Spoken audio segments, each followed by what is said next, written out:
Bharat heavy electricals ലിമിറ്റഡിൻ്റെ പുതിയൊരു recruitment notification വന്നിട്ടുണ്ടായിരുന്നു. അപ്പോൾ അതിനെക്കുറിച്ചിട്ട് നമ്മൾ ഡീറ്റെയിൽ ആയിട്ടുള്ള വീഡിയോ ചെയ്തിട്ടുണ്ട്. അപ്പോൾ ഇന്നത്തെ വീഡിയോ എന്ന് പറയുന്നത് എങ്ങനെയാണ് അതിൽ ഓൺലൈനായിട്ട് അപ്ലൈ ചെയ്യേണ്ടതെന്നുള്ളതാണ്. അതിൻ്റെ ഓൺലൈൻ അപേക്ഷയുടെ സ്റ്റാർട്ടിംഗ് ഡേറ്റ് എന്ന് പറയുന്നത് നമുക്ക് ഫെബ്രുവരി 1 മുതലാണ്. അപ്പോൾ അതിലേക്ക് എങ്ങനെയാണ് നമ്മൾ ഓൺലൈനായിട്ട് അപ്ലൈ ചെയ്യേണ്ടതിനെ കുറിച്ചിട്ടാണ് വീഡിയോ പറയുന്നത്.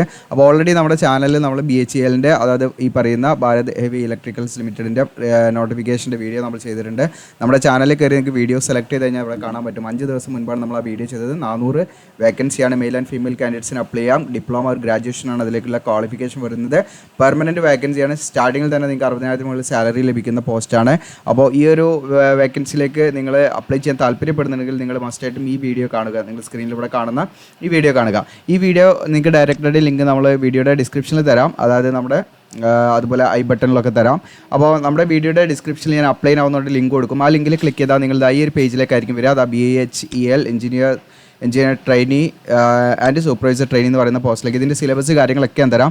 അതുപോലെ നിങ്ങൾക്ക് ആമസോണിൽ നിന്ന് വാങ്ങാൻ പറ്റുന്ന ബെസ്റ്റ് ബുക്കുകൾ സജസ്റ്റ് ചെയ്യാം, എല്ലാം അതിലുണ്ട്.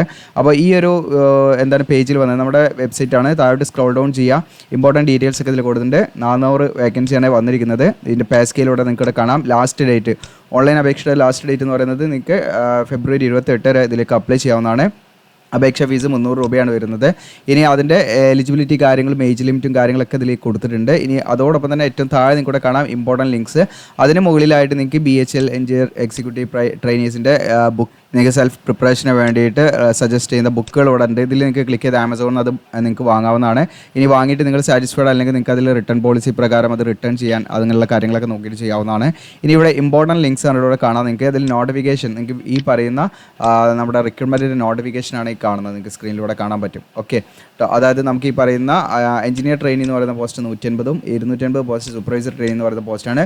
ഫ്രഷേഴ്സിന് അപ്ലൈ ചെയ്യാം. നിങ്ങൾക്കാണ് വിവിധ എഞ്ചിനീയറിംഗ് ഡിസിപ്ലിനിൽ പഠിച്ചവർക്ക് എന്ത് ചെയ്യാം, ഇതിലേക്ക് അപ്ലൈ ചെയ്യാം. മെക്കാനിക്കൽ തന്നെ നിങ്ങൾക്ക് ഇത്രയും വിവിധ ഡിസിപ്ലിനിൽ പഠിച്ചവർക്ക് നിങ്ങൾക്ക് അപ്ലൈ ചെയ്യാം. അങ്ങനെ ഓരോ ഡീറ്റെയിൽ ആയിട്ട് ഈ വീഡിയോ ഇതിൽ ഞാൻ വീണ്ടും പറയേണ്ട ആവശ്യമില്ല, കാരണം അത്രയും ഡീറ്റെയിൽ ആയുള്ള കാര്യങ്ങൾ നമ്മുടെ നോട്ടിഫിക്കേഷൻ വീഡിയോയിൽ ചെയ്തിട്ടുണ്ട്. അപ്പോൾ നോട്ടിഫിക്കേഷൻ വീഡിയോ ഞാൻ നിങ്ങൾക്ക് എളുപ്പത്തിൻ്റെതായി ടേബിളിൽ തന്നെ കൊടുത്തിട്ടുണ്ട്. ഇവിടെ കാണാൻ നിങ്ങൾക്ക് നോട്ടിഫിക്കേഷൻ വീഡിയോ അത് ക്ലിക്ക് ചെയ്ത് കഴിഞ്ഞാൽ നിങ്ങൾക്ക് ഈ നോട്ടിഫിക്കേഷൻ വീഡിയോ നമ്മൾ നോട്ടിഫിക്കേഷനെ കുറിച്ചിട്ടുള്ള ഡീറ്റെയിൽഡ് വീഡിയോ നമ്മുടെ ചാനലിൽ കാണിച്ചില്ല. ഈ വീഡിയോ ആ വീഡിയോയുടെ ലിങ്ക് നമ്മുടെ ഇമ്പോർട്ടൻറ്റ് ടേബിളിൽ ഞാൻ കൊടുത്തിട്ടുണ്ട്. അതിൽ ക്ലിക്ക് ചെയ്താൽ നിങ്ങൾക്ക് അത് കാണാം. ഇനി അപ്ലിക്കേഷൻ ഫോം എന്നുള്ളതാണ് നമ്മൾ ക്ലിക്ക് ചെയ്യേണ്ടത് അപ്ലൈ ചെയ്യാൻ. ഓക്കെ, അപ്പോൾ ജസ്റ്റ് നമ്മൾ അപ്ലൈ ചെയ്യാം. ഇനി ഓൺലൈനായിട്ട് നമ്മൾ അപ്ലൈ ചെയ്ത് കൊടുക്കുന്നുണ്ട്. നമ്മുടെ വാട്സപ്പ് നമ്പറിൽ കോൺടാക്ട് ചെയ്യാനുള്ളതാണ്. നിങ്ങളുടെ ഡീറ്റെയിൽസ് അയച്ചു തന്നാൽ നമ്മൾ ഓൺലൈനായിട്ട് നമ്മൾ ചെയ്ത് കൊടുക്കുന്നുണ്ട്. സർവീസ് ചാർജ് ഉണ്ടായിരിക്കും. അതിന് ഉള്ള ലിങ്കാണ് ഇതിൽ ക്ലിക്ക് ചെയ്യാൻ കൊടുക്കുക. അപ്പോൾ നിങ്ങൾക്ക് താല്പര്യപ്പെടുന്നുണ്ടെങ്കിൽ നിങ്ങൾ എന്ത് ചെയ്യുക, ജസ്റ്റ് നിങ്ങൾക്ക് എവിടെയും പോയി വെയിറ്റ് ചെയ്യേണ്ട ആവശ്യമൊന്നുമില്ല. ജസ്റ്റ് നിങ്ങൾക്ക് വാട്സപ്പ് ത്രൂ നമ്മൾ എന്ത് ചെയ്യുക കോൺടാക്ട് ചെയ്താൽ നമ്മളത് അപ്ലൈ ചെയ്ത് തരുന്നതാണ്. ഇനി ഇവിടെ നമ്മളിപ്പം ചെയ്ത് കാണിക്കുന്നത് എങ്ങനെയാണ് അപ്ലൈ ചെയ്യേണ്ടതെന്നുള്ളതാണ്. അത് ഞാൻ പറഞ്ഞു. അപ്ലിക്കേഷൻ ഫോം എന്നുള്ള ഭാഗമുണ്ട്. അതിൻ്റെ നേരെ കൂടെയാണ് ക്ലിക്ക് ചെയ്യാറുള്ള ബട്ടൺ ഉണ്ട്. അതിൽ ക്ലിക്ക് ചെയ്യാം. അതിൽ ഓപ്പൺ ആകുന്ന സമയത്തും കൂടെ കാണാം BHELൻ്റെ ആ ഒരു ലോഗോവും അതുപോലെ ഭാരത് ഹെവി ഇലക്ട്രിക്കൽസ് ലിമിറ്റഡ് എന്നൊക്കെ കൂടെ കാണാം. അഡ്വർടൈസ് നമ്പറൂടെ കാണാം. ഓക്കെ, അങ്ങനെ താഴോട്ട് നിങ്ങൾ ജസ്റ്റ് സ്ക്രോൾ ഡൗൺ ചെയ്താൽ നിങ്ങൾക്ക് അപ്ലൈ ചെയ്യുമ്പോൾ ശ്രദ്ധിക്കേണ്ട ഇൻസ്ട്രക്ഷൻ ഉണ്ട്. അതൊക്കെ ജസ്റ്റ് ഡൗൺലോഡ് ചെയ്ത് നിങ്ങൾ റീഡ് ചെയ്യണം. അതുപോലെ അഡ്വർടൈസ്മെൻറ്റ് ഇവിടെ നിന്ന് ഡൗൺലോഡ് ചെയ്യാം. ഇനി ഓൾറെഡി നിങ്ങൾ ഇതിൽ രജിസ്റ്റർ ചെയ്ത് കഴിഞ്ഞാൽ നിങ്ങൾക്ക് ലോഗിൻ ചെയ്യാനുള്ള ഓപ്ഷനാണ് ക്ലിക്ക് ചെയ്യുക. ഇതിന് അടുത്തത് നിങ്ങൾക്ക് രജിസ്റ്റർ ചെയ്യാനുള്ള ഓപ്ഷനാണ്. പിന്നെ നമ്മുടെ സ്റ്റാർട്ടിംഗ് ഡേറ്റ് എന്ന് പറയുന്നത് ഫെബ്രുവരി 1 മുതൽ നിങ്ങൾക്ക് ഫെബ്രുവരി 28 വരെ അതിലേക്ക് അപ്ലൈ ചെയ്യാം. ഇനി എന്തെങ്കിലും നിങ്ങൾക്ക് ഇഷ്യൂസ് ഉണ്ടെങ്കിൽ കോൺടാക്ട് നമ്പറൊക്കെ അവർ കൊടുത്തിട്ടുണ്ട്. അപ്പോൾ ഇവിടെ കാണാം. ഇപ്പോൾ ഞാൻ ആദ്യമായിട്ടാണ് വരുന്നത്, അതുകൊണ്ട് ടു രജിസ്റ്റർ എന്നുള്ള ആ ഒരു ഓപ്ഷനാണ് യൂസ് ചെയ്യുന്നത്. ഇവിടെ കാണാം ക്ലിക്ക് ചെയ്യാറുള്ള ബട്ടൺ ക്ലിക്ക് ചെയ്യുന്നു. അങ്ങനെ ക്ലിക്ക് ചെയ്യുന്ന സമയത്ത് നമുക്കൊരു ഫോം രജിസ്റ്റർ ചെയ്യാനുള്ള ഫോം ലോഡായി വരും. അപ്പോൾ ഇതിലെ ഇൻസ്ട്രക്ഷൻ ഒന്ന് ജസ്റ്റ് നിങ്ങൾ വായിച്ച് നോക്കുക. അതിനുശേഷം നിങ്ങൾ എന്ത് ചെയ്യുക, പോസ്റ്റ് ഏത് പോസ്റ്റിലേക്കാണ് നിങ്ങൾ അപ്ലൈ ചെയ്യുന്നത്, എഞ്ചിനീയറിംഗ് ട്രെയിനി ആണോ അതുപോലെ ഈ പറയുന്ന സൂപ്പർവൈസർ ട്രെയിനി ആണോ, ഇതിലേക്കാണ് വെച്ചാൽ നിങ്ങൾ അതിലേക്ക് സെലക്ട് ചെയ്യുക. ഇനിയിപ്പോൾ ഇതിൻ്റെ സിലബസ് നമ്മുടെ ഫേസ്ബുക്ക് പേജിൽ GOCL എജുലാൻഡ് നമ്മുടെ ഫേസ്ബുക്ക് പേജുണ്ട്. ജസ്റ്റ് നിങ്ങൾ നമ്മുടെ ഫേസ്ബുക്ക് പേജൊക്കെ നിങ്ങൾക്ക് നമ്മുടെ വെബ്സൈറ്റിൻ്റെ ഹോമിൽ തന്നെ കിട്ടും. ഓക്കെ, നമ്മുടെ വെബ്സൈറ്റിൻ്റെ ഹോം ബട്ടൺ ക്ലിക്ക് ചെയ്താൽ ഇതാ ഈ പേജിൽ നിങ്ങൾക്ക് ഇവിടെ കാണാം ഫേസ്ബുക്കിൻ്റെ ഡയറക്റ്റ് ലിങ്ക് കൊടുത്തിട്ടുണ്ട്. ഇല്ല നിങ്ങൾക്ക് ഫേസ്ബുക്കിൽ സെർച്ച് ചെയ്താൽ ഇതാണ് നമ്മുടെ ചാനൽ ഫേസ്ബുക്കിൻ്റെ പേജുണ്ട് GOCL എജുലാൻഡ്. ഓക്കെ, മാക്സിമം നിങ്ങൾ ഫോളോ ചെയ്യാം. നിങ്ങൾക്കിവിടെ കാണാം ഇതിൻ്റെ സിലബസ് ഞാനിതാ ഓരോന്നും സെപ്പറേറ്റ് ആയിട്ട് കൊടുത്തിട്ടുണ്ട്. BHEL എക്സാം പാറ്റേൺ അതിൽ കൊടുത്തിട്ടുണ്ട്. BHEL എഞ്ചിനീയർ ട്രെയിനിയുടെ സിലബസ് 2025 സിലബസ് ആണ് കേട്ടത്. BHEL സൂപ്പർവൈസർ ട്രെയിനിൻ്റെ സിലബസ്. അപ്പോൾ ഇത് നിങ്ങൾക്ക് ഡൗൺലോഡ് ചെയ്യാം. ഓക്കെ, അപ്പോൾ അതുമായി ബന്ധപ്പെട്ട് ഇങ്ങനെ അപ്ഡേഷനൊക്കെ നമുക്ക് എളുപ്പത്തിൽ ഇടാൻ പറ്റും. ഫേസ്ബുക്ക് പേജ് നിങ്ങൾ ഫോളോ ചെയ്യുക. പിന്നെ നമ്മുടെ ടെലഗ്രാം ഗ്രൂപ്പിലൊക്കെ നിങ്ങൾ ജോയിൻ ചെയ്ത ടെലഗ്രാം ഗ്രൂപ്പിൻ്റെ ലിങ്ക് ഉണ്ട്, വാട്സപ്പ് ചാനലിൻ്റെ ലിങ്ക് ഉണ്ട്. അതിലൊക്കെ നിങ്ങൾ എന്ത് ചെയ്യുക, ജോയിൻ ചെയ്താൽ അപ്ഡേഷൻസൊക്കെ നമുക്ക് കറക്റ്റായിട്ട് ലഭിക്കും. അപ്പോൾ നമുക്ക് ബാക്കിയുള്ള കാര്യങ്ങളിലേക്ക് തന്നെ വരാം. നമ്മൾ പറഞ്ഞിരുന്ന ഓക്കെ ഇതിലേത് പോസ്റ്റാണെന്ന് വെച്ച് കഴിഞ്ഞാൽ ഇപ്പോൾ ഫോർ എക്സാമ്പിൾ എഞ്ചിനീയർ ട്രെയിനിങ് സിവിലാണ് എടുക്കുന്നതായിരിക്കുക. സിവിലെടുക്കുന്നു. അപ്പോൾ നിങ്ങളുടെ പോസ്റ്റ് കോഡൊക്കെ കാണാം, അതൊക്കെ അഡ്വർടൈസ്മെൻറ്റിൽ ഉണ്ടാവും. അതുപോലെ നിങ്ങളുടെ പേര് നിങ്ങൾ എന്ത് ചെയ്യാന്ന് വെച്ചാൽ നിങ്ങളുടെ പേര് ഇവിടെ അടിച്ചു കൊടുക്കുക. നിങ്ങളുടെ മൊബൈൽ നമ്പർ എന്താണെന്ന് വെച്ചാൽ അടിച്ചു കൊടുക്കുക, കൺഫേം മൊബൈൽ നമ്പർ. ഓക്കെ, പിന്നെ നിങ്ങൾക്ക് വേറെ മൊബൈൽ നമ്പർ ഉണ്ടെങ്കിൽ അതും ഇവിടെ അടിച്ചു കൊടുക്കാവുന്നതാണ്. Okay, then email I D, then നിങ്ങൾ കൺഫേം ഇമെയിൽ ഐ ഡി കൊടുക്കുക. എന്നിട്ട് നമ്മൾ ജനറേറ്റ് OTP കൊടുത്തിട്ട് മെയിൽ ഐ ഡിയിലേക്കും മൊബൈലിലേക്കും വന്ന OTP ഒക്കെ നമ്മൾ അടിച്ചിട്ട് നമ്മൾ അഗ്രി കൊടുക്കുക. എന്നിട്ട് ഈ ക്യാപ്ച കോഡ് അടിച്ച് നമ്മൾ റീവെരിഫൈ എന്നുള്ളൊരു ഓപ്ഷൻ ഉണ്ട്, അത് ക്ലിക്ക് ചെയ്യുക. ഓക്കെ, ഞാൻ അതൊന്ന് ഫില്ല് ചെയ്തിട്ട് കാണിക്കാം. ഡീറ്റെയിൽസ് ഒക്കെ കൊടുത്തു ഇവിടെ ജനറേറ്റ് OTP എന്ന് കൊടുക്കുന്നു. അപ്പോൾ OTP വരുന്നതിനായിട്ട് നമ്മളിതായി ക്യാപ്ച കോഡും കൂടെ അടിച്ചു കൊടുക്കണം, എന്നാലേ OTP ജനറേറ്റ് ആവുള്ളൂ. നമ്മളിവിടെ സബ്മിറ്റ് എന്ന് കൊടുക്കുക. അപ്പോൾ നമ്മുടെ മെയിലിലേക്ക് OTP വന്നിട്ടുണ്ടാവും, ഇനി നിങ്ങളുടെ മൊബൈലിലും വന്നിട്ടുണ്ടാവും. അപ്പോൾ ഏതെങ്കിലും ഒന്ന് മതി, ജസ്റ്റ് നമ്മൾ എന്ത് ചെയ്യാതെ ഇവിടേക്ക് അടിച്ചു കൊടുക്കണം. ഞാൻ OTP അടിച്ചു, വാലിഡേറ്റ് OTP എന്ന് കൊടുക്കുന്നു. OTP has been validate successfully, okay കൊടുക്കുക. അതിനുശേഷം ഡിക്ലറേഷൻ ഒന്ന് വായിച്ച് അഗ്രി കൊടുക്കുക. എന്നിട്ട് ക്യാപ്ച കോഡ് അടിക്കുക. എന്നിട്ട് നമ്മളിവിടെ റീവെരിഫൈ എന്നുള്ള ഓപ്ഷൻ ഉണ്ട്, അത് ക്ലിക്ക് ചെയ്യുക. റീവെരിഫൈ എന്നുള്ള ക്ലിക്ക് ചെയ്യുന്ന സമയത്ത് നമ്മുടെ സെലക്ട് ചെയ്ത പോസ്റ്റ് അതന്നെ ആണെങ്കിൽ നമ്മൾ ടിക്ക് കൊടുക്കുക. ഒന്നും പാടെ നമ്മൾ വെരിഫൈ ആണ്. അതുപോലെ നമ്മുടെ പേര് ഇതാണ് എങ്കിൽ ജസ്റ്റ് എന്ത് ചെയ്യുക, ടിക്ക് കൊടുക്കുക. ഞാൻ ജസ്റ്റ് നിങ്ങളെ കാണിക്കുന്നതിന് വേണ്ടിയിട്ടാണ്, അതുകൊണ്ടാണ് പേരൊന്നും കറക്റ്റ് കൊടുക്കാത്തത്. ഇവിടെ നിങ്ങളുടെ മൊബൈൽ നമ്പർ, നിങ്ങൾ കൊടുത്ത മെയിൽ ഐ ഡി എല്ലാം ശരിയാണോ നോക്കുക. എന്നിട്ടെല്ലാം നമ്മൾ ഇതിൽ കോളം ടിക്ക് ചെയ്യുക. എന്നിട്ട് സബ്മിറ്റ് എന്നുള്ള ബട്ടൺ കൊടുക്കുക. ഓക്കെ, അങ്ങനെ സബ്മിറ്റ് കൊടുക്കുമ്പോൾ കുറച്ച് അതിൻ്റെ പേഴ്സണൽ ഡീറ്റെയിൽസ്, അതായത് പ്രൈവസി നോട്ടീസ് കാര്യങ്ങളൊക്കെ വരും. ജസ്റ്റ് ഒന്ന് വായിക്കുക. നിങ്ങളുടെ പേഴ്സണൽ ഡീറ്റെയിൽസൊക്കെ എന്തിനൊക്കെ പർപ്പസിനാണ് യൂസ് ചെയ്യുന്നത് എന്നുള്ള കാര്യങ്ങളൊക്കെയാണ്. ജസ്റ്റ് അഗ്രി എന്ന് കൊടുക്കുക, ഓക്കെ കൊടുക്കുക. അപ്പോൾ നിങ്ങൾക്കിവിടെ കാണാം രജിസ്റ്റേർഡ് സക്സസ്ഫുള്ളി എന്ന് കാണാം. രജിസ്ട്രേഷൻ നമ്പർ ഇവിടെ കാണാം, അത് നിങ്ങൾ എവിടെയെങ്കിലും എഴുതി സൂക്ഷിക്കണം. ഓക്കെ, പിന്നെ നിങ്ങളുടെ മെയിലിലേക്കും SMS ആയിട്ടും എന്ത് ചെയ്തിട്ടുണ്ടായിരിക്കും, അതിൻ്റെ പാസ്വേഡും ഇതൊക്കെ അവർ സെൻഡ് ചെയ്തിട്ടുണ്ടാവും. ഓക്കെ, മെയിലിലേക്ക് വന്നിട്ടുണ്ടാവും, മൊബൈൽ നമ്പറിലേക്കും ഉണ്ടാവും കേട്ടോ. എന്നിട്ട് ക്ലോസ് എന്ന് കൊടുക്കുക. അപ്പോൾ ഓൾറെഡി ഇപ്പോൾ നമ്മളിതിൽ ലോഗിൻ ആണ്. ഇനി ലോഗൗട്ട് ആയി കഴിഞ്ഞാൽ നിങ്ങൾക്ക് ലോഗൗട്ട് ചെയ്യണമെങ്കിൽ ഇപ്പോൾ ലോഗൗട്ട് ചെയ്തിട്ട് പിന്നീട് ബാക്കി കാര്യങ്ങൾ ചെയ്താൽ മതി. അപ്പോൾ ഞാൻ ഇതിൽ തന്നെ ഒറ്റ സ്ട്രെച്ച് തന്നെ പറയുന്നത് കൊണ്ട് തന്നെ ഇവിടെ ഗോ ടു ആപ്ലിക്കേഷനിൽ പോവാണ്. അപ്പോൾ നിങ്ങളിപ്പം ചെയ്യുന്നില്ല, നിങ്ങൾക്ക് എന്താ ഇവിടെ ബ്രേക്ക് ചെയ്യാം. ഇവിടെ ലോഗൗട്ട് ചെയ്തിട്ട് പിന്നീട് എന്ത് ചെയ്യാം, നിങ്ങളുടെ മെയിലിലേക്ക് വന്നിട്ടുണ്ട്. അപ്പോൾ നിങ്ങളുടെ മെയിലിലേക്കോ മൊബൈൽ നമ്പറിലേക്കോ അവരുടെ ഈ പറയുന്ന നമ്മുടെ എന്താണ് യൂസർ ID അതുപോലെ പാസ്വേഡൊക്കെ അവർ അയച്ചിട്ടുണ്ടാവും. അപ്പോൾ അങ്ങനെയാണെങ്കിൽ നിങ്ങൾക്ക് ലോഗൗട്ട് ചെയ്തിട്ട് അത് വെച്ചിട്ട് ചെയ്യാവുന്നതാണ്. അപ്പോൾ ഞാനിവിടെ നേരെ എന്ത് ചെയ്യണം, ഗോ ടു ആപ്ലിക്കേഷൻ എന്നുള്ള ബട്ടൺ ക്ലിക്ക് ചെയ്യാണ്. അപ്പോൾ നിങ്ങളുടെ പേജിൽ ഓടാവുന്നത് കാണാൻ പറ്റും. അപ്പോൾ ഓൺലൈനായിട്ട് നമ്മൾ അപ്ലൈ ചെയ്ത് കൊടുക്കുന്നുണ്ട്. നിങ്ങൾക്ക് താല്പര്യം ഉണ്ടെങ്കിൽ എന്ത് ചെയ്യാം, നമ്മുടെ ഇമ്പോർട്ടൻറ്റ് ലിങ്ക്സിൻ്റെ അടിയിൽ contact or online application team എന്നുള്ളതിൽ ക്ലിക്ക് ചെയ്താൽ മതിയിട്ട് വാട്സപ്പിൽ കോൺടാക്ട് ചെയ്യാം. ഓക്കെ, അങ്ങനെ നമ്മൾ ജസ്റ്റ് ഗോ ടു ആപ്ലിക്കേഷൻ എന്നുള്ള ക്ലിക്ക് ചെയ്തപ്പോൾ നിങ്ങൾക്കൂടെ കാണാം. ആദ്യം പേഴ്സണൽ ഡീറ്റെയിൽസ് ഫില്ല് ചെയ്യാനുള്ളതാണ്. നിങ്ങളെ ജെൻഡർ മെയിൽ ഓർ ഫീമെയിൽ ആയിരിച്ചാൽ നിങ്ങൾ സെലക്ട് ചെയ്യാൻ ഡേറ്റ് ഓഫ് ബർത്ത്, പിന്നെ നാഷണാലിറ്റി, അതുപോലെ തന്നെ നമ്മൾ ഈ പറയുന്ന ജമ്മു ആൻഡ് കാശ്മീരിൽ 1989 അവിടെ താമസിച്ചിട്ടുണ്ടോ എന്നുള്ളതാണ്. അതൊക്കെ നമ്മൾ നോ കൊടുത്താൽ മതി. ഓക്കെ, പിന്നെ നമ്മൾ ചോദിക്കുന്നത് എഞ്ചിനീയറിംഗിൽ നമ്മൾ 2 വർഷം ഡ്യൂറേഷനുള്ള PG കഴിഞ്ഞിട്ടുണ്ടോ എന്നുള്ളതാണ്. ഉണ്ടെങ്കിൽ യെസ് കൊടുക്കുക, അല്ലെങ്കിൽ നമ്മൾ നോ കൊടുക്കുക. അതല്ലെങ്കിൽ ബിസിനസ് അഡ്മിനിസ്ട്രേഷൻ അല്ലെങ്കിൽ ബിസിനസ് മാനേജ്മെൻറ്റോ നിങ്ങൾ കഴിഞ്ഞിട്ടുണ്ടോ എന്നുള്ളതാണ്. ഉണ്ടെങ്കിൽ യെസ് കൊടുക്കുക, അല്ലെങ്കിൽ നമ്മളിവിടെ നോ കൊടുക്കുക. ഇനി reservation category general, SC, OBC ഏതാണ് നിങ്ങളുടെ കാറ്റഗറി വെച്ചാൽ അപ്പം നമ്മൾ ഒന്നിൽ പെടാത്തതുകൊണ്ട് നമുക്ക് ജനറൽ കൊടുക്കാം. ഇനി ഏതെങ്കിലും കാറ്റഗറി ആണെങ്കിൽ അവർ അതത് കാറ്റഗറി സെലക്ട് ചെയ്യാം. ഇനി നിങ്ങളുടെ പേഴ്സണൽ ഡീറ്റെയിൽസ് ആണ് ഇവിടെ കൊടുക്കേണ്ടത്. നിങ്ങളുടെ ഫാദറിൻ്റെ പേര്, മദറിൻ്റെ പേര്, മാരീഡ് ആണോ അൺമാരീഡ് ആണോ എന്നുള്ള കാര്യങ്ങളൊക്കെ കൊടുക്കുക. റിലീജിയൻ ഏതാച്ചാൽ നിങ്ങളത് കൊടുക്കാം. ഓക്കെ, മൊബൈൽ നമ്പറൊക്കെ ഓൾറെഡി നമ്മളവിടെ കൊടുത്താണ്. ഇനി എക്സാം സിറ്റി പ്രിഫറൻസ് ആണ്. ഇപ്പോൾ നമ്മളിവിടെ കേരളത്തിലും കൂടെ കാണാം. ജസ്റ്റ് നമുക്ക് കോഴിക്കോടുണ്ട്. ഇനി അപ്പോൾ 5 എണ്ണം നമ്മൾ കൊടുക്കണം മിനിമം കേട്ടോ. ഞാനിപ്പം രണ്ടായിട്ടാണ് കൊടുക്കുന്നത്. നിങ്ങളത് ഫൈൻഡ് ഔട്ട് ചെയ്യണം എവിടേക്കാണ്. കൊല്ലം, കോഴിക്കോട്, കണ്ണൂർ, കൊച്ചി, ഇതൊക്കെ തൃശ്ശൂർ ഒക്കെ ഉണ്ട് കേട്ടോ. അപ്പോൾ നിങ്ങളതിനെ നോക്കിയിട്ട് അതിനനുസരിച്ചിട്ട് ഇതൊന്ന് സെലക്ട് ചെയ്തിട്ട് കൊടുക്കാം കറക്റ്റായിട്ട്. ബാംഗ്ലൂർ കൊടുക്കണവർക്ക് ബാംഗ്ലൂർ കൊടുക്കാം ഒക്കെ ചെയ്യാം. ഓക്കെ, അപ്പോൾ അങ്ങനെ 5 അവിടെ കൊടുക്കാം, 5 സിറ്റി കൊടുക്കാം. അതോടൊപ്പം തന്നെ എക്സ് സർവീസ്മെൻ ആണെങ്കിൽ യെസ് കൊടുക്കുക, അല്ലെങ്കിൽ നമ്മൾ നോ കൊടുക്കാം. അതോടൊപ്പം തന്നെ ഡിപ്പാർട്ട്മെൻറ്റൽ എംപ്ലോയി ആണെങ്കിൽ നമ്മൾ എന്ത് ചെയ്യുക, യെസ് കൊടുക്കുക, അല്ലെങ്കിൽ നമ്മൾ നോ എന്ന് കൊടുക്കാം. അപ്പോൾ നിലവിൽ അവിടെ വർക്ക് ചെയ്യുന്നവരാണെങ്കിലാണത്. അപ്പോൾ നമുക്ക് നോ ആണ് കൊടുക്കേണ്ടത്. സേവ് ആൻഡ് നെക്സ്റ്റ് കൊടുക്കാം. ഞാൻ ഫില്ല് ചെയ്തിട്ട് സേവ് ആൻഡ് നെക്സ്റ്റ് കൊടുത്ത് കാണിക്കാം. ഇനി സേവ് ആൻഡ് നെക്സ്റ്റ് കൊടുക്കുന്നു. അങ്ങനെ സേവ് നെക്സ്റ്റ് കൊടുക്കുക. ഡാറ്റ സൈഡ് സക്സസ്ഫുള്ളി കാണാം. ഓക്കെ കൊടുക്കാം. ഇനി അഡ്രസ്സാണ്. കറസ്പോണ്ടൻസ് അഡ്രസ്സ് എന്ന് പറയുന്നത് നമ്മുടെ കമ്മ്യൂണിക്കേഷൻ അഡ്രസ്സാണ്. അത് നിങ്ങൾ അവിടെ അടിച്ചു കൊടുക്കുക. നിങ്ങളുടെ അഡ്രസ്സ് എന്താണെന്ന് വെച്ചാൽ നിങ്ങൾ അവിടെ അടിച്ചു കൊടുക്കാം. ഓക്കെ, ഇനി നിങ്ങളുടെ രാജ്യം, ദെൻ സ്റ്റേറ്റ് നമ്മൾ ഏതാണെന്ന് കേരള സെലക്ട് ചെയ്യാം. ഡിസ്ട്രിക്റ്റ് ഇതിൽ ഏതാണെന്ന് നിങ്ങളത് സെലക്ട് ചെയ്യാം. ദെൻ പിൻകോഡ് അടിച്ചു കൊടുക്കുക നിങ്ങളവിടെ. ഓക്കെ, ദെൻ അതിനുശേഷം നിങ്ങൾക്ക് നിങ്ങളുടെ കമ്മ്യൂണിക്കേഷൻ അഡ്രസ്സ് തന്നെയാണോ നിങ്ങളുടെ പെർമനൻറ്റ് അഡ്രസ്സെങ്കിലും ഇവിടെ യെസ് എന്ന് കൊടുത്താൽ മുകളിൽ കൊടുത്ത അഡ്രസ്സ് താഴെ കോപ്പി ആയിക്കോളും. വെറുതെ വീണ്ടും നിങ്ങൾ റിപ്പീറ്റ് ചെയ്യേണ്ട റീടൈപ്പ് ചെയ്യേണ്ട ആവശ്യമില്ല. ഓക്കെ, അപ്പോൾ നമ്മൾ അല്ലെങ്കിൽ ഇവിടെ നോ കൊടുത്തിട്ട് നിങ്ങൾ എന്ത് ചെയ്യുക, സെപ്പറേറ്റ് അഡ്രസ്സാണ്, സെപ്പറേറ്റ് അഡ്രസ്സ് ഇവിടെ അടിച്ചു കൊടുക്കുക കേട്ടോ.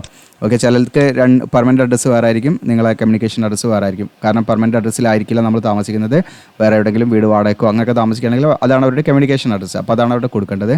ക്ലിയർ ചെയ്യുക, അത് നോക്കിയിട്ട് അതിനനുസരിച്ച് ചെയ്യുക. സേവ് ആൻഡ് നെക്സ്റ്റ് കൊടുക്കുക. ഇപ്പോൾ ഓക്കെ കൊടുക്കുക.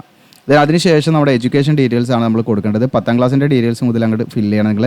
ഇവിടെ നിങ്ങൾക്ക് ഒന്നാമത്തത് name of the board or കൗൺസിലാണ്. അപ്പോൾ നമ്മുടെ ഇപ്പോൾ Kerala board of public examination, നിങ്ങൾ കേരള സ്റ്റേറ്റ് ബോർഡാണ് പഠിച്ചതെങ്കിൽ, ഇനി CBSE ആണെങ്കിൽ CBSE ICSE ഒക്കെ ആണെങ്കിൽ അതിനനുസരിച്ച് നിങ്ങൾ കൊടുക്കാം. ഡേറ്റ് ഓഫ് പാസിംഗ് കൊടുക്കാം, സ്ഥാപനത്തിൻ്റെ നമ്മൾ പഠിച്ച സ്കൂളിൻ്റെ പേര് കൊടുക്കാം, സബ്ജക്റ്റ് എന്നുള്ള ജനറൽ കൊടുത്താൽ മതി. നിങ്ങൾ 10ാം ക്ലാസ് ആകുമ്പോൾ നമ്മൾ ജനറൽ എന്ന് കൊടുത്താൽ മതി. ഓക്കെ. പിന്നെ നമ്മൾ പെർസെൻറ്റേജ് ജസ്റ്റ് CGPA കൊടുക്കാനുള്ള ക്യുമുലേറ്റീവ് ഗ്രേഡ് പോയിൻ്റ് ആവറേജ് ആണെങ്കിൽ അങ്ങനെ കൊടുക്കാനുള്ള ഓപ്ഷൻ ഉണ്ട്. നമുക്ക് പെർസെൻറ്റേജ് കൊടുക്കാം. പെർസെൻറ്റേജ് പറയുമ്പോൾ നമ്മൾ മാർക്ക് ഒപ്റ്റ് നമ്മൾ നേടിയ മാർക്ക് 580 ആണെന്ന് വിചാരിക്കാം. ഓക്കെ. ഔട്ട് ഓഫ് നമുക്ക് വരുന്നത് 650 ആണ് വരുന്നത് SSLCയിൽ. അപ്പോൾ അതിൻ്റെ പെർസെൻറ്റേജിൽ ക്ലിക്ക് ചെയ്താൽ പെർസെൻറ്റേജ് ഇവിടെ കാണിക്കും. അപ്പോൾ ഇതിനെക്കുറിച്ചിട്ട് നമ്മൾ ഓൾറെഡി വീഡിയോ ചെയ്തിട്ടുണ്ട്. അത് കിട്ടാൻ വേണ്ടി നിങ്ങൾക്ക് എന്ത് ചെയ്യാന്ന് വെച്ചാൽ പെർസെൻറ്റേജ് ആക്കി SSLC എങ്ങനെ പെർസെൻറ്റേജ് ആക്കി മാറ്റാന്നുള്ളത് നമ്മുടെ ഈസി ടൂൾ അവിടെ കാണാം. നിങ്ങൾക്ക് ഈസി ടൂളിൽ ക്ലിക്ക് ചെയ്യാം. ഈസി ടൂളിൽ ക്ലിക്ക് ചെയ്താൽ ഇതിൽ ഞാൻ കൊടുത്തിട്ടുണ്ട്, കൂടെ കാണാം. SSLC 10th പെർസെൻറ്റേജ് കാൽക്കുലേറ്റർ, അതിൽ ക്ലിക്ക് ചെയ്യാം. അതിൽ ക്ലിക്ക് ചെയ്താൽ ഇതിൽ നിങ്ങൾക്ക് ഇവിടെ പെർസെൻറ്റേജ് കാൽക്കുലേറ്ററിൽ ഓപ്ഷൻ കൊടുത്തിട്ടുണ്ട്. പക്ഷേ നമുക്കിതിൽ മാർക്കും കാണണം. അപ്പോൾ നിങ്ങൾ ഈ വീഡിയോ കണ്ടാൽ നിങ്ങൾക്ക് എങ്ങനെയാണ് മാർക്ക് കണ്ടെത്തുക എന്നുള്ളതിനെക്കുറിച്ച് വ്യക്തമായിട്ട് കിട്ടും. എന്നിട്ട് ആ രീതിയിൽ നമ്മൾ ഏകദേശം നമ്മുടെ ആവറേജ് മാർക്കാണ് കിട്ടുക, എക്സാക്റ്റ് മാർക്ക് അല്ല കേട്ടോ കിട്ടുക. അപ്പോൾ അത് പ്രത്യേകം ശ്രദ്ധിക്കുക. എക്സാക്റ്റ് മാർക്ക് കിട്ടാൻ നമ്മൾ പരീക്ഷകളിൽ കോൺടാക്റ്റ് ഒക്കെ ചെയ്ത് കഴിഞ്ഞ് നമുക്ക് അവിടുന്ന് സ്കോർ കാർഡൊക്കെ കിട്ടും. അപ്പോൾ അങ്ങനെ നമുക്ക് കിട്ടും. അപ്പോൾ ആവറേജ് നമുക്കിപ്പോൾ കൊടുക്കാൻ പറ്റുള്ളൂ. ആവറേജ് നമുക്ക് വെച്ച് കൊടുക്കാവുന്നതാണ്. ഇനി അടുത്തത് നമുക്ക് +2 പഠിച്ചൊരു +2ൻ്റെ ഡീറ്റെയിൽസ് ഇതുമാതിരി കൊടുക്കാം. അതിനുശേഷം നമ്മുടെ എസെൻഷ്യൽ ക്വാളിഫിക്കേഷൻ, അതായത് നമ്മുടെ ഇപ്പോൾ ഞാൻ എഞ്ചിനീയറിംഗ് ഗ്രാജുവേഷൻ വെച്ചുള്ള പോസ്റ്റാണ് കൊടുത്തിരുന്നത്. അതായത് സിവിലാണ് കൊടുത്തിരുന്നത്. അപ്പോൾ അവിടെ കാണാൻ നിങ്ങൾക്ക് 4 ഓപ്ഷൻ ഉണ്ട്. Full time bachelor's degree in engineering technology ഉണ്ട്. 5 years ഇൻ്റഗ്രേറ്റഡ് മാസ്റ്റേഴ്സ് ഡിഗ്രി കഴിഞ്ഞവർക്ക് അപ്ലൈ ചെയ്യാം. ഡ്യുവൽ ഡിഗ്രി പ്രോഗ്രാം എഞ്ചിനീയറിംഗ് കഴിഞ്ഞവർക്ക് അപ്ലൈ ചെയ്യാം. പിന്നെ full time BE/BTech departmental candidates ആണെങ്കിൽ കേട്ടോ. നമ്മളിവിടെ full time bachelor's degree in engineering technology എന്നുള്ളത് കൊടുക്കുന്നു. ഇനി അതിന് ശേഷം നമ്മൾ പഠിച്ച യൂണിവേഴ്സിറ്റി അല്ലെങ്കിൽ സ്ഥാപനത്തിൻ്റെ പേര് ഏതാച്ചാൽ കൊടുക്കുക. സ്പെഷ്യലൈസേഷൻ ഇപ്പോൾ സിവിലാണ്.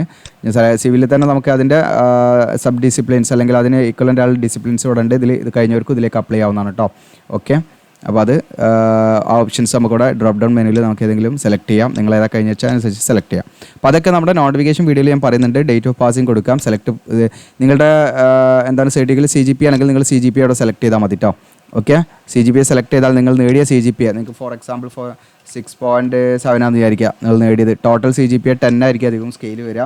9.5 വരുന്നതുകൊണ്ട് അപ്പോൾ നിങ്ങൾ അതനുസരിച്ച് നിങ്ങളുടെ സർട്ടിഫിക്കറ്റ് ഉണ്ടാവും. അതിൻ്റെ ഇതൊക്കെ ഇവിടെ വെച്ചാൽ നിങ്ങൾക്ക് അതിൻ്റെ ആ ഒരു പെർസെൻറ്റേജ് ഓക്കെ നമ്മളതിനെ കാൽക്കുലേറ്റ് ചെയ്യണം. CGPA നമ്മൾ പെർസെൻറ്റേജ് ആക്കി മാറ്റണം. അപ്പോൾ CGPA പെർസെൻറ്റേജ് ആക്കി മാറ്റുന്നതിന് നമുക്ക് നമ്മുടെ സർട്ടിഫിക്കറ്റിൽ തന്നെ എന്തുണ്ടായിരിക്കും, ഒരു ഫോർമുല ഉണ്ടായിരിക്കും. ഇപ്പോൾ ഫോർ എക്സാമ്പിൾ 6.7 ആണ് എനിക്ക് കിട്ടിയ CGPA എങ്കിൽ ഞാനിപ്പോൾ അതിനെ മൾട്ടിപ്ലൈ ചെയ്യുന്ന ഒരു സൂത്രവാക്യം അതിലുണ്ടായിരിക്കും. നമ്മുടെ കൺസോളിഡേറ്റഡ് മാർക്ക് ഷീറ്റിൽ ഉണ്ടായിരിക്കും കേട്ടോ. അങ്ങനെ എന്തെങ്കിലും നിങ്ങൾക്ക് കാണാത്ത ഇഷ്യൂസ് ഒക്കെ ഉണ്ടെങ്കിൽ നിങ്ങൾ എന്ത് ചെയ്യുക, കോൺടാക്ട് ചെയ്യുക. ഓക്കെ. ആ വാട്സപ്പ് നമ്പറിൽ കോൺടാക്ട് ചെയ്താൽ നേരത്തെ കാണിച്ചേ. ഓക്കെ. അല്ലെങ്കിൽ നിങ്ങൾ ഫേസ്ബുക്കിലൊക്കെ ഫോളോ ചെയ്തിട്ട് കോൺടാക്ട് ചെയ്ത് പറഞ്ഞുതരാം. അത് കൺഫ്യൂഷൻ ഉണ്ടെങ്കിൽ ഏതാണ് എങ്ങനെയാണ് അത് മൾട്ടിപ്ലൈ ചെയ്യേണ്ടതെന്നുള്ളത് കേട്ടോ. അപ്പോൾ അങ്ങനെ ആക്കുമ്പോൾ നമുക്ക് എന്താണ് 67% കിട്ടിയെന്ന് വിചാരിക്കുക. അപ്പോൾ ഇങ്ങനെയാണ് നമ്മൾ എന്ത് ചെയ്തത് മൾട്ടിപ്ലൈ ചെയ്യുക. ഇനിയിപ്പോൾ അതല്ല നിങ്ങൾക്ക് പെർസെൻറ്റേജ് നിങ്ങൾക്ക് ടോട്ടൽ മാർക്കൊക്കെ കൊടുത്തിട്ട് ആ പെർസെൻറ്റേജ് സെലക്ട് ചെയ്തിട്ട് കിട്ടിയ മാർക്കും ഔട്ട് ഓഫ് എത്ര എന്നുള്ളത് കൊടുത്താൽ നിങ്ങൾക്ക് പെർസെൻറ്റേജ് ആക്കിയിട്ട് അങ്ങനെയും ചെയ്യാവുന്നതാണ് കേട്ടോ. ഓക്കെ. ഇനി അഡീഷണൽ എന്തെങ്കിലും ക്വാളിഫിക്കേഷൻ ഉണ്ടെങ്കിൽ അത് ഫില്ല് ചെയ്യാനുള്ള ഓപ്ഷൻസ് ആണിത്. അതുപോലെ തന്നെ പോസ്റ്റിംഗ് പ്രിഫറൻസ് ആണ്. നിങ്ങൾക്ക് എവിടേക്കാണ് പോസ്റ്റിംഗ്, നോർത്ത് റീജിയൻ ആണോ ആദ്യം വേണ്ടത്, അല്ലെങ്കിൽ നമുക്ക് സദേൺ റീജിയൻ ആണോ, അതായത് നിങ്ങൾ ആദ്യം വേണ്ടത് അത് കൊടുക്കുക. അതിനനുസരിച്ച് നിങ്ങൾ റീജിയൻ മാറ്റി കൊടുക്കുക കേട്ടോ. ഓക്കെ. അങ്ങനെ 4 ഓപ്ഷൻസ് നമുക്കതിലുണ്ട്. ഓക്കെ. റീജിയൻ വൈസ് വേക്കൻസി വന്നുകൊണ്ടാണ്. ഇതിനടുത്ത് നമ്മൾ ഇൻ്റർവ്യൂ പ്രിഫറൻസ് ആണെങ്കിൽ നമുക്ക് ഇൻ്റർവ്യൂ ലൊക്കേഷൻ എവിടെ വേണ്ടിയെന്ന് വെച്ചാൽ നമ്മൾ സദേൺ ബേസ്ഡ് ആണെങ്കിൽ അത് കൊടുക്കാം. ഇനി അടുത്ത് നമ്മൾ എക്സ്പീരിയൻസ് ഡീറ്റെയിൽസ് ആണ്. എക്സ്പീരിയൻസ് എന്തെങ്കിലും ഉണ്ടെങ്കിൽ നിങ്ങൾ ആഡ് ചെയ്യാം. ഇല്ലെങ്കിൽ നമ്മൾ എന്ത് ചെയ്യുക, അതായത് ഇത് ബ്ലാങ്ക് ആക്കി വിട്ടാൽ മതിട്ട്, അതിൽ നമ്മളൊന്നും ചെയ്യേണ്ട ആവശ്യമില്ല. ഓക്കെ.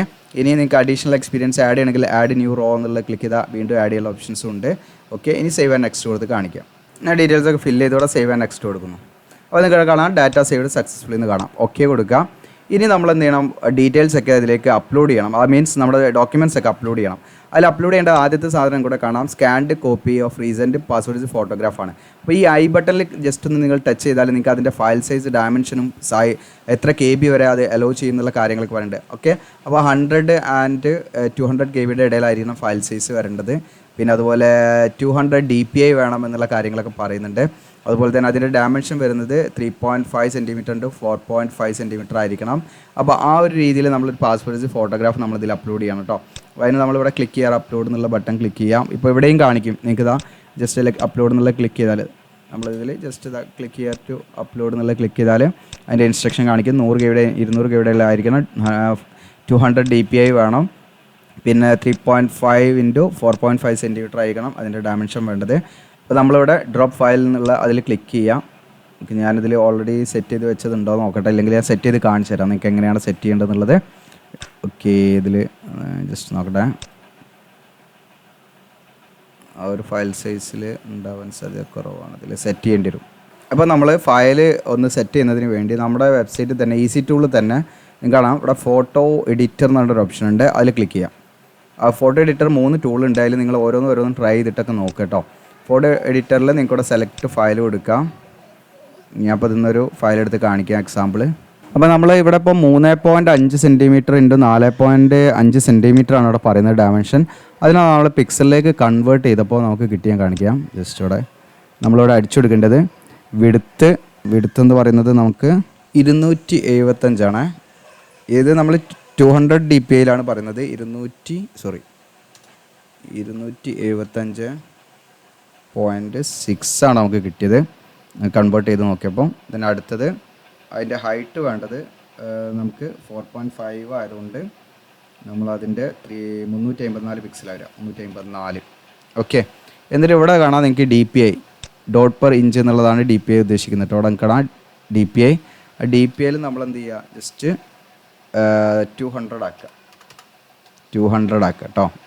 DPI 200 ആക്കുമ്പോൾ നിങ്ങൾക്കിത് ഒന്ന് എൻലാർജ് ചെയ്യുന്ന കാണാൻ പറ്റും, സൈസ് കൂടുതലിൻ്റെ. എന്നിട്ട് നമുക്ക് വേണ്ട ഔട്ട്, അപ്പം ഇതിലേക്ക് നമുക്ക് മാക്സിമം 100-ൻ്റെയും 200-ൻ്റെയും ഇടയിലാണ്. അപ്പോൾ ഞാൻ ജസ്റ്റ് 200 ഫയൽ സൈസ് അടിക്കുന്നു. KB ആണ് നമുക്ക് വേണ്ടത്. എന്നിട്ട് ഡൗൺലോഡ് എന്ന് കൊടുക്കുന്നു. ഓക്കെ, അങ്ങനെ ഡൗൺലോഡ് എടുത്തപ്പോൾ 88.5 KB ഇത് ഫയൽ വന്നിട്ടുണ്ട്. ഓക്കെ, പക്ഷെ നമ്മൾ കുറച്ചും പാടെ അവിടെ നിന്ന് കൂട്ടി കൊടുത്തു നോക്കാം. നമുക്ക് 100-ൻ്റെ മുകളിൽ എന്തായാലും വേണം. 300 കൊടുത്തു നോക്കുന്നു, എന്തെങ്കിലും ചേഞ്ച് ഉണ്ടോ നോക്കാം. നമ്മളൊരു ലോജിക്ക് യൂസ് ചെയ്ത് ചെയ്യണം. അപ്പോൾ അത് ലോഡ് ആകുന്നില്ല. അപ്പോൾ നമുക്ക് ഞാൻ ഇതിൽ ഫോട്ടോ ഒന്ന് മാറ്റി, മറ്റേത് കുറച്ച് പിക്സൽ ഓൾറെഡി കുറവാണ്. അപ്പോൾ ഞാൻ കുറച്ച് ക്ലാരിറ്റി ഉള്ള പിക്ചർ ഇതിലേക്ക് എടുത്തു. ഓക്കെ, കാരണം ക്ലാരിറ്റി വളരെ കുറവാണെങ്കിൽ നമുക്ക് ഈ റിസൾട്ട് കിട്ടില്ല കേട്ടോ. അപ്പോൾ നിങ്ങൾ ഇവിടെ ഇപ്പോൾ ഞാനിതാ 225.6 354 200 dpi ആക്കി 300 ഇവിടെ നമുക്ക് മാക്സിമം വേണ്ട 200 ആയിരിക്കുക. ഡൗൺലോഡ് എന്ന് കൊടുക്കുന്നു. അങ്ങനെ ഡൗൺലോഡ് എടുത്തപ്പോൾ 64 നമുക്ക് കിട്ടിയത്. അപ്പോൾ ഞാനൊരു 300 തന്നെ, 300 അല്ല 250 കൂട്ടി കൊടുക്കുന്നു. ഇതൊന്നും നമുക്ക് 64 തന്നെയാണ് കിട്ടിയത്. ഇനി 300 ആക്കി വെക്കട്ടെ. 300 ആകുമ്പോൾ 205 പോകുന്നുണ്ട്. ഇനി അതൊരു 280 ആക്കി വെക്കട്ടെ. എന്നാൽ നമ്മളൊരു ലോജിക്ക് യൂസ് ചെയ്തിട്ട് നമ്മൾ ട്രൈ ചെയ്തുകൊണ്ട് നിൽക്കുക. നമ്പർ കിട്ടുന്നത് വരെ, നമുക്ക് അതിൻ്റെ ഉള്ളിൽ വരുന്ന വരെ നമുക്കവിടെ ആ റേഞ്ച് തന്നെയാണ് നമുക്ക് കാണിക്കുന്നത്. അങ്ങനെ ലാസ്റ്റ് നമുക്ക് 194 എന്നുള്ള ഒരു നമ്പർ കിട്ടിയിട്ടുണ്ട്. 194 KB എന്നുള്ള കേട്ടോ. നമ്മളൊരു ലോജിക്ക് യൂസ് ചെയ്തിട്ട് അങ്ങനെ ചെയ്ത് നോക്കുക. ഇനി ഞാനതിലേക്ക് അപ്ലോഡ് ചെയ്ത് നോക്കട്ടെ. ജസ്റ്റ് ഞാൻ കാണിക്കാം നിങ്ങൾക്ക്. ഓക്കെ, അപ്ലോഡ് ചെയ്ത് കാണിക്കാം. ഡൗൺലോഡ് ഇപ്പം കൂടെ കാണാൻ ഞാൻ ഒരുപാട് റീസൈസ് ചെയ്തു. അപ്പോൾ നമുക്ക് കുറച്ചൊരു പണി ഉണ്ടത് നമ്മൾ ആ ഒരു സൈസിലേക്ക് ആക്കി എടുക്കുക എന്നുള്ളത്. Okay, human face is present but the face is blurred. കണ്ടോ? അപ്പോൾ നമ്മൾ കൊടുത്ത ഡീറ്റെയിൽസിൽ നമ്മൾ DPI കൂട്ടിയില്ലേ, അപ്പം അതിൻ്റെ ആ ഒരു സൈസ് എൻലാർജ് ചെയ്തത് കാരണം ബ്ലറായിട്ടുണ്ട്. അതുകൊണ്ട് ഹ്യൂമൻ ഫേസ് ആണ്, പക്ഷേ ബ്ലറായിട്ടുണ്ട്. കറക്റ്റായിട്ട് നമ്മൾ എന്ത് ചെയ്യണം, ഇമേജ് ഒന്നും പാടെ നമ്മൾ നല്ല രീതിയിൽ അപ്ലോഡ് ചെയ്യണം എന്നാണ് അവർ പറയുന്നത്. അപ്പോൾ ഇതൊക്കെ നിങ്ങൾക്കൂടെ എഴുതി കാണിക്കുമ്പോൾ അതിനനുസരിച്ച് നിങ്ങൾ ചെയ്യാം. അപ്പോൾ ഞാനത് ഒന്നും പാടെ മാറ്റിയിട്ട് ചെയ്ത് നോക്കട്ടെ. ഞാൻ ഒന്നുകൂടെ സൈസൊക്കെ ഒന്ന് മാറ്റിയിട്ട് ഒന്നുകൂടെ ചെയ്ത് നോക്കണം. ഓക്കെ, അപ്പോൾ നിങ്ങൾക്കൂടെ കാണാം ഞാൻ കുറച്ചും പാടെ DPI ഒന്ന് കുറച്ചു, 200 ഇട്ടിട്ടില്ല. അപ്പോൾ നിങ്ങൾക്ക് അങ്ങനെ വേണമെങ്കിൽ ചെറിയ രീതിയിലൊക്കെ കുറയ്ക്കാം കേട്ടോ. കാരണം ഓവർ എൻലാർജ് ആയി കഴിഞ്ഞാൽ അത് ബ്ലറായി കിടക്കും. അല്ലെങ്കിൽ നല്ല ക്ലാരിറ്റി ഉള്ള, ഇതിപ്പോൾ ഞാൻ നെറ്റിൽ നിന്ന് എടുത്ത പിക്ചറാണ്. നിങ്ങളുടെ ഇപ്പം നമ്മൾ ഇതിൽ അപ്ലോഡ് ചെയ്തൊക്കെ നെറ്റിൽ നിന്ന് എടുത്ത പിക്ചറാണ്. അപ്പോൾ അത് കറക്റ്റ് ഒരു ക്ലിയർ ഉള്ള പിക്ചറൊന്നുമല്ല. അതുകൊണ്ടാണ് അത് അങ്ങനെ ബ്ലറായി വരാൻ കാരണം. നിങ്ങൾ സ്റ്റുഡിയോയിൽ നിന്ന് എടുക്കുമ്പോൾ നല്ല ക്ലിയർ ഉണ്ടാവും. അപ്പോൾ അത് നിങ്ങൾക്ക് അടിപൊളിയായിട്ട് ഇതിൽ ചെയ്യാം, ഈ ടൂൾ ഉപയോഗിച്ച് ചെയ്യുക എന്നുള്ളതാണ് മനസ്സിലാക്കുന്നത് കേട്ടോ. ഓക്കെ, അപ്പോൾ ഇത് ഇവിടെ നമ്മൾ എന്ത് ചെയ്യുക, ക്ലോസ് എന്ന് കൊടുക്കാം. ഇവിടെ നിങ്ങൾക്ക് ഗ്രീൻ ടിക്ക് വരും. ഓക്കെ, ഇവിടെ വ്യൂ അപ്ലോഡഡ് ഫോട്ടോ എന്നുള്ള വ്യൂ ചെയ്യാനുള്ള ഓപ്ഷൻ ഉണ്ട്. വ്യൂ ചെയ്യാൻ നിങ്ങൾക്ക് ജസ്റ്റ് കൊടുത്ത ക്ലിയർ ആണോ വന്നിരിക്കുന്നത്, സൂം ചെയ്തൊക്കെ നോക്കാൻ നിങ്ങൾക്ക് ക്ലിയർ ഉണ്ടോ എന്നൊക്കെ കേട്ടോ. ഓക്കെ, ഇതിന് അടുത്തത് നമ്മൾ സിഗ്നേച്ചറാണ്. സിഗ്നേച്ചറിൻ്റെ അതുപോലെ നമ്മൾ ക്ലിക്ക് ചെയ്തിട്ട് അപ്ലോഡ് എന്ന് കൊടുത്താൽ അതിൻ്റെ ഡയമെൻഷൻ കാര്യങ്ങളൊക്കെ കൂടെ കാണിക്കട്ടോ. സിഗ്നേച്ചർ നമുക്ക് 150 KB ആണ് ഫയൽ സൈസ് പറ്റുക. ഡയമെൻഷൻ എത്ര നോക്കട്ടെ, ഡയമെൻഷൻ ഇതിൽ പറയുന്നുണ്ടോ നോക്കട്ടെ, ജസ്റ്റ് മിനിറ്റ്. ഡയമെൻഷൻ നമുക്ക് വരുന്നത് അല്ല, ഇതിൻ്റെ ഫയൽ സൈസ് 80 KB 150 KB ഇടയിലായിരിക്കണം കേട്ടോ ഫയൽ സൈസ്. ഡയമെൻഷൻ ഇതിൽ പറയുന്നില്ല. മേ ബി നോട്ടിഫിക്കേഷൻ അത് പറഞ്ഞിട്ടുണ്ടായിരിക്കും, നോട്ടിഫിക്കേഷൻ വീഡിയോ ഒന്ന് കാണണേ കേട്ടോ. അപ്പോൾ 140x60 സാധാരണഗതിയിൽ വരൽ. അപ്പോൾ അത് ജസ്റ്റ് നമ്മൾ ഓൾറെഡി സെറ്റാക്കി വെച്ചിട്ടുണ്ട്. അത് നിങ്ങൾക്ക് നമ്മുടെ അതേ സെയിം ടൂൾ തന്നെ ഉപയോഗിച്ചിട്ട് എന്ത് ചെയ്യാൻ ചെയ്യാം കേട്ടോ. ഞാൻ ടൈം കളയുന്നില്ല, വീണ്ടും അത് കാണിച്ചിട്ട് നിങ്ങൾക്ക് വളരെ എളുപ്പത്തിൽ നമ്മൾ ചെയ്ത പോലെ തന്നെ അതിൻ്റെ ഡയമെൻഷന് 140x60 140 വിഡ്ത്തും 60 ഹൈറ്റ് എന്നുള്ള ലെവലിലേക്ക് സെറ്റ് ചെയ്താൽ മതി. ഓക്കെ, ഞാനിവിടെ ഒരു സിഗ്നേച്ചർ ഇതിൽ file size is less than 80 KB minimum വേണം കേട്ടോ. മിനിമം 80 KB വേണം, 180 കൂടാനും പാടില്ല. ഓക്കെ, എൻ്റെ അടുത്ത് ഉണ്ടോ നോക്കട്ടെ ഫയൽ സൈസ്. ഓക്കെ, അപ്പോൾ ഒക്കെ നിങ്ങൾക്ക് ഇവിടെ കാണാം, സിഗ്നേച്ചറോടെ സെറ്റായിട്ടുണ്ട് ഇവിടെ കാണാം നിങ്ങൾക്ക്. ഓക്കെ, ക്ലോസ് എന്ന് കൊടുക്കാം. നിങ്ങൾക്ക് ഇവിടെ സിഗ്നേച്ചർ വ്യൂ ചെയ്യാനുള്ള ഓപ്ഷൻ ഉണ്ട്, വ്യൂ എന്ന് കൊടുത്താൽ സിഗ്നേച്ചറോടെ കാണും കേട്ടോ. ഓക്കെ, ക്ലിയർ ഉണ്ടോ അതൊക്കെ നോക്കുക, ഉറപ്പിക്കുക. എന്നിട്ട് അതിനുശേഷം നമ്മൾ എന്ത് ചെയ്യണം, 10ാം ക്ലാസ്സിലെ സർട്ടിഫിക്കറ്റാണ് അപ്ലോഡ് ചെയ്യേണ്ടത്. അതിനുശേഷം നമ്മുടെ എസെൻഷ്യൽ ക്വാളിഫിക്കേഷൻ ഉള്ള നമ്മുടെ ഇപ്പോൾ ഞാൻ എഞ്ചിനീയറിംഗ് ഗ്രാജുവേഷൻ ആണെങ്കിൽ, ഇപ്പോൾ സിവിലാണെങ്കിൽ അതിൻ്റെ BA or BTech അതിൻ്റെ സർട്ടിഫിക്കറ്റാണ് നമ്മൾ അപ്ലോഡ് ചെയ്യേണ്ടത്. അതിലൊക്കെ ഇത് ഇൻസ്ട്രക്ഷൻ ഉണ്ട്, എത്ര KB ഫയൽ സൈസ് മിനിമം 100 ഉണ്ടായിരിക്കണം, മാക്സിമം 1 MB ആണ്.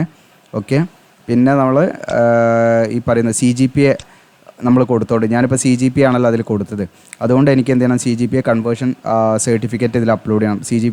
CGPA കൺവേർഷൻ സർട്ടിഫിക്കറ്റ് പറഞ്ഞാൽ നമ്മുടെ സർട്ടിഫിക്കറ്റിൽ കൺസോളിഡേറ്റ് മാർക്ക് ഷീറ്റിൽ CGPA ഇൻറ്റു ഒരു എന്താണ് 10 അല്ലെങ്കിൽ അതിനെ മൾട്ടിപ്ലൈ ചെയ്യുന്നൊരു 9.5 അങ്ങനെ എന്തെങ്കിലും ഫാക്ടർ ഉണ്ടെങ്കിൽ, അങ്ങനെ ഒരു ഇക്വേഷൻ ഉണ്ടെങ്കിൽ നമ്മൾ വേറെ സർട്ടിഫിക്കറ്റിൻ്റെ ആവശ്യമില്ല, നമ്മൾ ആ കൺസോളിഡേറ്റ് മാർക്ക് ഷീറ്റോട് അപ്ലോഡ് ചെയ്താൽ മതി. ഇനി അതല്ല നമ്മുടെ സർട്ടിഫിക്കറ്റിൽ അങ്ങനെ ഒരു ഇക്വേഷനോ അല്ലെങ്കിൽ അങ്ങനെയുള്ള സൂത്രവാക്യമൊന്നും ഇല്ല, അതായത് CGPA പെർസെൻറ്റേജ് ആക്കി മാറ്റുന്നതിന് യാതൊരുവിധ സമവാക്യമൊന്നും നമ്മുടെ സർട്ടിഫിക്കറ്റിൽ ഇല്ലെങ്കിൽ നമ്മൾ പഠിച്ച സ്ഥാപനത്തിന് സമീപിച്ചിട്ട് നമ്മൾ എന്ത് ചെയ്യണം, അവിടെ നിന്ന് സർട്ടിഫൈ ചെയ്ത് വാങ്ങണം. നമ്മുടെ യൂണിവേഴ്സിറ്റിയിൽ ബോർഡ് ഏതാഴ്ച അവർ ഇഷ്യൂ ചെയ്യുന്ന ഒരു ഫോർമുല ഉണ്ടാവും, ആ ഫോർമുല നമ്മൾ വാങ്ങിയിട്ട് ഇഷ്യൂ ചെയ്തിട്ട് ആ സർട്ടിഫിക്കറ്റാണ് ഇതിൽ അപ്ലോഡ് ചെയ്യേണ്ടത്. ഇനി നിങ്ങളുടെ സർട്ടിഫിക്കറ്റിൽ മാർക്ക് അല്ലെങ്കിൽ പെർസെൻറ്റേജ് ആണെങ്കിൽ നിങ്ങൾ എന്ത് ചെയ്യേണ്ട, CGPAൻ്റെ ആവശ്യമൊന്നുമില്ല, അവിടെ ചോദിക്കില്ല. ഞാനിപ്പോൾ CGPA ആണ് എഡ്യൂക്കേഷൻ ക്വാളിഫിക്കേഷനിൽ CGPA കൊടുത്തുകൊണ്ടാണ് നമുക്കിത് ഇവിടെ കാണിക്കുന്നത്. ഇത് വേണമെങ്കിൽ ഞാൻ മാറ്റി കാണിക്കണം, ജസ്റ്റ് നിങ്ങൾക്ക് മനസ്സിലായിട്ടുണ്ടെന്ന് വിചാരിക്കുന്നു.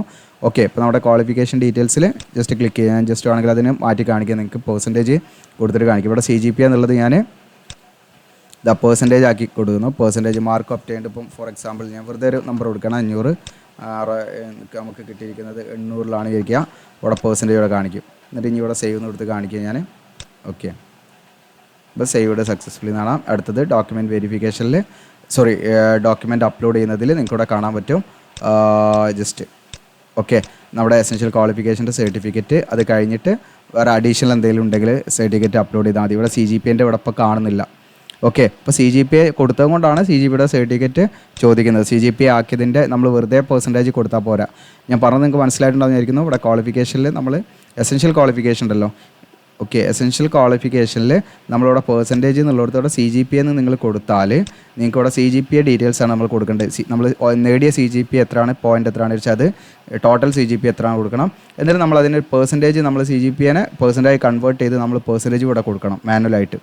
അപ്പോൾ അങ്ങനെ പെർസെൻറ്റേജ് ആക്കി കൊടുത്തത് എന്തടിസ്ഥാനത്തിലാണ്, അതിൻ്റെ സൂത്രവാക്യം എന്താണെന്നാണ് നമ്മൾ സർട്ടിഫൈ ചെയ്ത് സർട്ടിഫിക്കറ്റാണ് അവിടെ നമ്മൾ അപ്ലോഡ് ചെയ്യേണ്ടത്. നേരത്തെ ഞാൻ പറഞ്ഞു കൊടുത്ത് മനസ്സിലായിട്ടുണ്ടാവുമെന്ന് വിചാരിക്കുന്നു.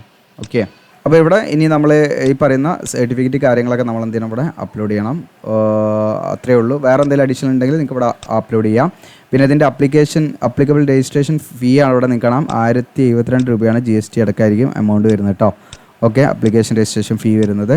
ഇനി ഓൺലൈനായിട്ടാണ് അപ്ലൈ ചെയ്യുന്നത്, ഓൺലൈനിലുള്ള സെലക്ട് ചെയ്തിട്ട് നമ്മൾ എന്ത് ചെയ്യുക, അവിടെ ഈ ഡിക്ലറേഷനൊക്കെ ക്ലിക്ക് ചെയ്തിട്ട് ക്യാപ്ചർ അടിച്ചിട്ട് പ്രിവ്യൂ ഓപ്ഷൻ ഉണ്ട്, അത് കംപ്ലീറ്റ് വായിച്ച് നോക്കി എല്ലാം ഓക്കെ ആണെങ്കിൽ നിങ്ങൾ സബ്മിറ്റ് എന്നുള്ളത് കൊടുത്ത് നിങ്ങൾ എന്ത് ചെയ്യണം, ഫീ അടയ്ക്കുകയാണ് വേണ്ടത്. അപ്പോൾ ഇത്രയാണ് ഇതിൻ്റെ കാര്യങ്ങൾ ചെയ്യാനുള്ളത്. അപ്പോൾ നിങ്ങൾക്ക് ഇത് യൂസ്ഫുൾ ആണെങ്കിൽ നിങ്ങളുടെ കൂട്ടുകാരിലേക്ക് ഷെയർ ചെയ്യുക കേട്ടോ. ഓക്കെ, മാക്സിമം നിങ്ങളുടെ കൂട്ടുകാരിലേക്ക് എത്തിക്കുക. പിന്നെ നമ്മുടെ ഫേസ്ബുക്ക് പേജ് ഫോളോ ചെയ്യാൻ മറക്കണ്ട. ഇത്തരം ഡീറ്റെയിൽസ്, ഇതിൻ്റെ സിലബസ് കാര്യങ്ങളൊക്കെ ഇത് നിങ്ങൾക്ക് നമ്മുടെ പേജിൽ കയറിയാൽ നിങ്ങൾക്ക് ഡൗൺലോഡ് ചെയ്യാം. ടെലഗ്രാം ഗ്രൂപ്പിലുണ്ട്. നമ്മുടെ ചാനൽ സബ്സ്ക്രൈബ് ചെയ്യാൻ മറക്കണ്ട. പിന്നെ റീസെൻ്റായിട്ട് ചെയ്ത വീഡിയോസൊക്കെ നിങ്ങൾക്ക് കാണാൻ നമ്മുടെ ഇന്ത്യൻ കോസ്റ്റ് ഗാർഡിൻ്റെയും BDLൻ്റെയും CSLൻ്റെയും ഈ പറയുന്ന അഡ്മിറ്റ് കാർഡ് വന്നിട്ടുണ്ട്. എല്ലാ അതിലും നിങ്ങൾക്ക് കാണാൻ പറ്റും കേട്ടോ. Okay, thank you.